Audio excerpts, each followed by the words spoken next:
ഞാനൊരു play boy ആണ്. ഒരു പരസ്പര സമ്മതത്തോടെ അല്ലാതെ ഒരു പെൺകുട്ടിയെയും ഞാൻ തൊട്ടിട്ടില്ല.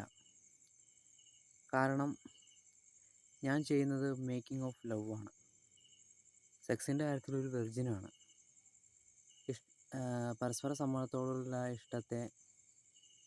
ഇഷ്ടത്തിന് മേക്കിംഗ് ലവ് ആണ് എന്നാണ് സിംബു.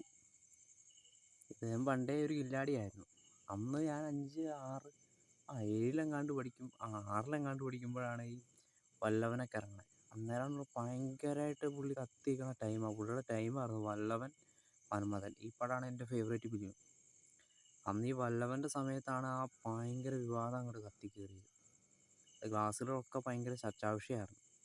വല്ലവൻ്റെ പാട്ടും ചർച്ചാ വിഷയമായിരുന്നു. നയൻതാരയൊക്കെ ആ ടൈമിങ്ങിലൊക്കെ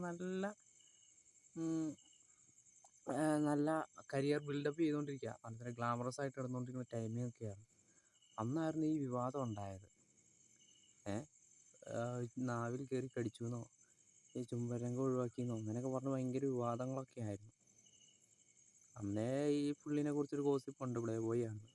പിന്നെ പുള്ളി ഇപ്പോൾ ഇവിടെ കിടന്ന് ഓരോ ചാനലുകൾക്ക് വന്നിട്ട് എനിക്ക് ലവർ എന്നില്ലാത്ത തന്നെ എനിക്ക് പെണ്ണെ കിട്ടുന്നില്ല എന്നല്ല എന്ന് പറഞ്ഞ് പുള്ളി തന്നെ കരയാറുണ്ട്. പക്ഷെ പുള്ളി ഇപ്പോഴും ഒരു വെളിപ്പെടുത്തലുണ്ട്, ഞാനൊരു പ്ലേ ബോയ് ആണ് എന്നുള്ളത്. അച്ഛൻ കിടന്ന് ഭയങ്കര ഡയലോഗ് അടിച്ച് അച്ഛൻ്റെ ഇത് കണ്ടിട്ടായിരിക്കാം പുള്ളി അങ്ങനെ വഴി വഴച്ചു പോയത്. പറഞ്ഞിട്ട് കാര്യമൊന്നുമില്ല.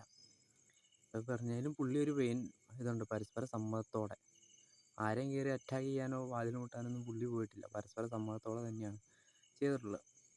ഇപ്പോഴാണെങ്കിലും പരസ്പര സമ്മതം കഴിഞ്ഞ് വർഷങ്ങൾക്ക് ശേഷം പീഡനമാണെന്ന് പറഞ്ഞുകൊണ്ട് ഒരുപാട് കേസുകളൊക്കെ ഉണ്ട്. പുള്ളിക്കകത്ത് കരിയറിൽ ഇതിലായിട്ടും ഈ നയൻതാരയുടെ കേസ് ഒഴിച്ചു കഴിഞ്ഞാൽ നയൻതാര ഇച്ചിരി ഒരു പിടുത്തം പിടിച്ചു. അതായത് നയൻതാരയുടെ അത് ഭയങ്കര വിവാദങ്ങളൊക്കെ ആയതായിരുന്നു പുള്ളിയുടെ കാര്യം. ബ്രേക്കപ്പൊക്കെ ആയിരുന്നു.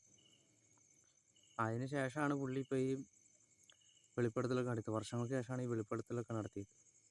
ഇതിൽ പുള്ളി പരസ്പരം സമ്മതത്തോടെ എന്ന് പറയുമ്പോൾ ആ കൂട്ടത്തിൽ പലരും പെടും, പല പ്രമുഖനടിമാരും പെടും. പിന്നെ സൂചി ലിക്സൊക്കെ അന്ന് കാലഘട്ടങ്ങളിലൊക്കെ ഭയങ്കര ലീക്ക് വൈറലൊക്കെ ആയിരുന്ന കാര്യങ്ങളൊക്കെ ആയിരുന്നല്ലോ. ആ കൂട്ടത്തിൽ ഈ പുള്ളിയൊക്കെ ഉണ്ടെന്ന് കേൾക്കുന്നു.